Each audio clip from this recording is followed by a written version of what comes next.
Bismillahirrahmanirrahim. Assalamualaikum warahmatullahi wabarakatuh. Waalaikumsalam warahmatullahi wabarakatuh. Cilapnya kita aja dibuka.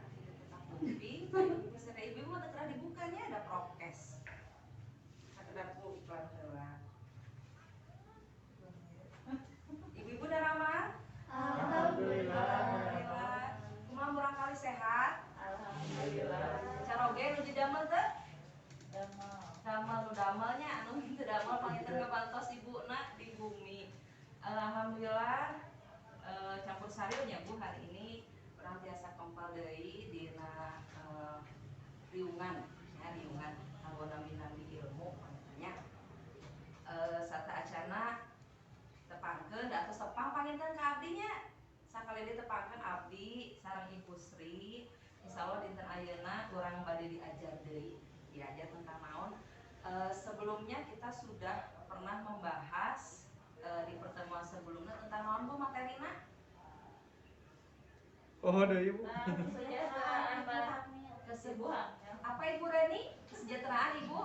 Ibu hamil, iya. Oh Ibu Ana baru datang ya, kemana aja? Silakan duduk Bu. Iya, Wilujeng Sumbing yang baru datang, yang sudah datang terima kasih, yang baru datang silakan bergabung ya. Bulan lalu kita sudah membahas tentang kesejahteraan ibu hamil. Apa saja? Coba ada yang ingat nggak? Harus lebih sering membersihkan diri. Ya, bagus Ibu Kinar. Apalagi? Makan Makanan yang sehat bergizi. Tapi itu jangan cuma diucapkan aja ya, diisi nggak tabel janji dirinya yang saya sudah kasih? Ayo diisi nggak? Diisi? Mana coba lihat yang diisinya? Tabel janji diri pada bulan kemarin tentang ibu hamil, kesejahteraan ibu hamil. Ibu Reni, tujuh hamil seberapa sih ayeuna? 2 sasi. Kemarin geus ka posyandu? Atas alhamdulillah. Kumaha kondisi perkembangan janin? Sehat? Sehat alhamdulillah. Ibu Dera? Becios bu hamil. Kunaon? Becios. Kunaon yang hamilan deui? Mudah-mudahan aya rezeki nadinya. Jantan aya deui head deui. Oh, ini head deui.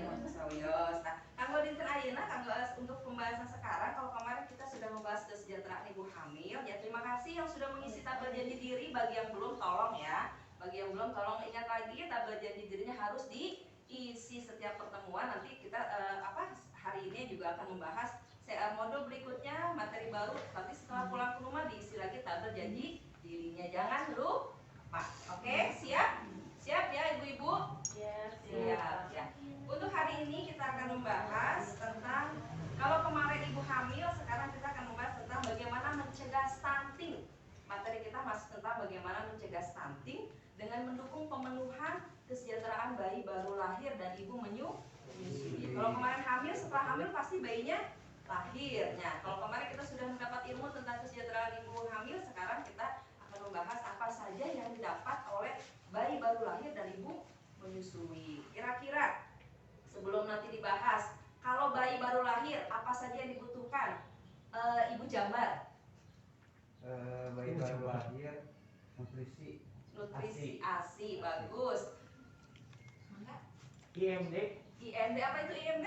Inisiasi menyusui. Ih pintar, tepuk tangan, hebat. Padahal saya belum kasih tahu apa itu IMD ya, tapi sudah tahu inisiasi menyusui. Di ini anu jika kumaha IMD teh? Kita masih ibu kader, Bu. Oh, ibu kadar lima saya IMD kayak gimana, sudah ada yang tahu IMD? Ya udah kan ditempel. Kalau ditempelkan hadiahnya begitu brojol, pluk hadiah tah. Terang teh? Karena naon Bu itu teh? Terang. Oh, masih kena ieu nya acan gaduh bayi. Nah, itu kalau untuk kesejahteraan ibu menyusui apa? Kira-kira kebutuhan untuk ibu menyusui?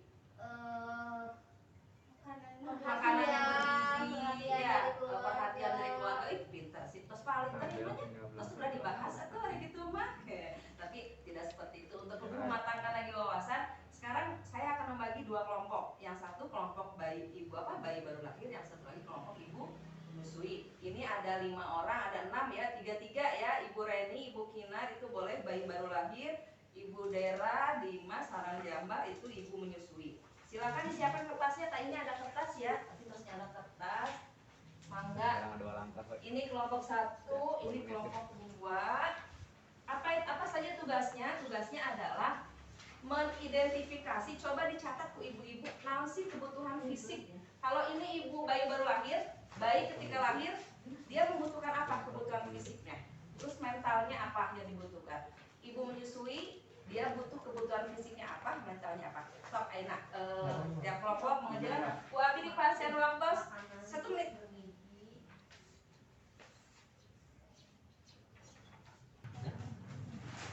Sudah? Tos bu? Atas? Sudah. Oke, kalau sudah. Kelompok ini kelompok 1 ku abi di pasien nami tulip, kelompok tulip mangga kapayun. Silakan ditulis. Kebutuhan bayi baru lahir fisiknya apa, mentalnya apa? Fisik sama EM. Iya baik benar. Pokok nanti lu.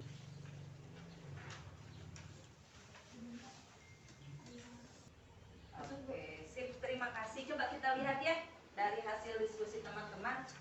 Yang kelompok tulip kebutuhan bayi baru lahir fisik, setiap bayi yang baru lahir itu mendapatkan ASI eksklusif dan kemudian apa? IMD, inisiasi menyusui dini. Tepat atau tidak ini? Coba dari kelompok anggrek mau menambahkan? Tepat. Oke, bagus. Kemudian kebutuhan mentalnya kasih sayang kedua orang tua. Tepat tidak? Kelompok anggrek bari nambihan ya, naon mentalna? Cekap. Cekap. Sip, atuh tepuk tangan untuk kelompok tulip.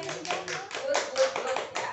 Selanjutnya untuk kebutuhan ibu menyusui. Di sini fisiknya mendapat makanan bergizi dan susu untuk ibu menyusui.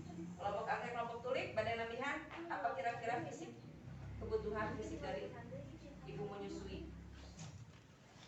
Cekap. Ya, yang kedua mentalnya mendapatkan kasih sayang dan perhatian dari suami dan keluarga. Dan berarti kalau ini siapa yang memberikannya? Orang lain ya, orang lain sekitar rumah, suami, kemudian keluarga, bisa orang tua yang ada di rumah. Kalau ini siapa yang menyiapkan biasanya makanan bergizi? Suami dibantu oleh orang tua. Ketika ibu sudah sehat, sudah bisa mulai ke dapur, itu bisa membuat makanan sendiri. ASI eksklusif kayak ini siapa yang memberikannya? Ibu sampai usia berapa? 0 sampai 6 bulan, dilanjutkan sampai dengan usia 2 tahun. Kemudian kasih sayang orang tua, selain ASI juga dan IMD juga apa? Bayi baru lahir itu harus mendapatkan kehangatan ya, dipeluk, diberikan selimut ketika dia dingin ya, dikasih kasih sayang dan perhatian sebagainya. Ya, sudah bagus semuanya. Tepuk tangan untuk dua kelompok. Ya. Sekarang dari dua hal ini kira-kira sudah terjadi belum ya di masyarakat? Sudah. Apa kira-kira yang sulit terjadi di masyarakat ini? Pemberian ASI eksklusif. Kenapa sulit? Kadang ada juga yang mengikuti tradisi orang tuanya yang dulu, katanya pakai air teh aja, katanya apa, gula merah. Ya. Sebelum usia 6 tahun sudah dikasih selain ASI. Oh itu ya, tantangannya ya. Nanti tantangan yang dua hal ini akan dibahas di langkah kedua ya. Jadi hambatan dan solusinya, jadi emang terkadang ada yang sudah diterapkan di masyarakat, tapi ada juga yang sulit. Seperti IMD ini kan kadang juga ada yang sulit ya. Ibu suka kelelahan setelah melahirkan, dia tidak mau menyusui anaknya, atau misalnya keburu kecapean, lelah, habis ngaheujeun nya. Tiba-tiba anaknya dibawa langsung tidak ditaplokeun ka mamahna. Nah, masih ada juga ibu-ibu yang sulit melakukan IMD, tapi sebagian besar sudah. Nah, kira-kira ada yang mau ditanyakan dari materi ini? Sudah paham? Ibu-ibu sudah paham? Sudah. Ya, jadi dari tadi kita bisa disimpulkan bahwa kesejahteraan bayi baru lahir ini dia harus dipenuhi oleh orang tua dan lingkungan sekitar. Ya, untuk bayi baru lahir itu harus diberikan ASI eksklusif, kemudian inisiasi menyusui dini itu harus dilakukan. Apa? Ada yang tahu nggak manfaatnya IMD? Untuk Imun ya, karena setelah air susu ibu yang pertama itu adalah imun yang sangat bagus untuk kekebalan tubuh ya, tubuh si anak. Kemudian juga untuk ibu menyusui harus mendapatkan kasih sayang, mendapatkan perhatian dari seluruh lingkungan sekitarnya yang di keluarga intinya ya. Jadi dari dua hal ini sudah paham ya? selain perhatian ada makanan bergizi, sayur-sayuran. Ibu menyusui harus banyak makan sayur-sayuran dan buah-buahan ya. Kemudian juga bayi itu tadi sudah disampaikan harus mendapatkan kasih sayang supaya terus diperhatikan. Ibu menyusui pun kadang kalau ibu menyusui teh sok rada sensi ya harus bener-bener suaminya nih ibu kayak upami di bumi si bapak anak teh kedah perhatian ya periogi naon kedah di kedah dicumponan gitunya, misalkan butuh susunya, butuh sayurannya, butuh buah-buahan harus diberikan. Jadi harus jadi suami siaga emotnya ke bapak kedah jantan suami siaga itu untuk anak dan untuk ibunya. Untuk apa? Supaya nanti tumbuh kembang anaknya bagus dan tercegah dari stunting. Kayak itu mungkin untuk pertemuan kita hari ini. Kita akan lanjutkan di pertemuan berikutnya dan jangan lupa isi tabel janji dirinya ya untuk pertemuan berikutnya. Mudah-mudahan ada manfaatnya dan mudah-mudahan nanti tolong disampaikan ke keluarga dan ke saudara yang sedang menyusui atau yang mempunyai bayi baru lahir untuk diberikan kebutuhan fisik dan kebutuhan mentalnya demi mencegah daripada stunting ya dan tumbuh kembang yang optimal dan maksimal. Mungkin itu saja untuk pertemuan hari ini. Kita tutup dengan ucapan hamdalah. Alhamdulillahirobbilalamin. Terima kasih kepada ibu semua yang sudah sangat baik, yang sudah sangat bagus. Mudah-mudahan ada manfaatnya. Wabillahi taufiq wal hidayah. Assalamualaikum warahmatullahi wabarakatuh. Waalaikumsalam.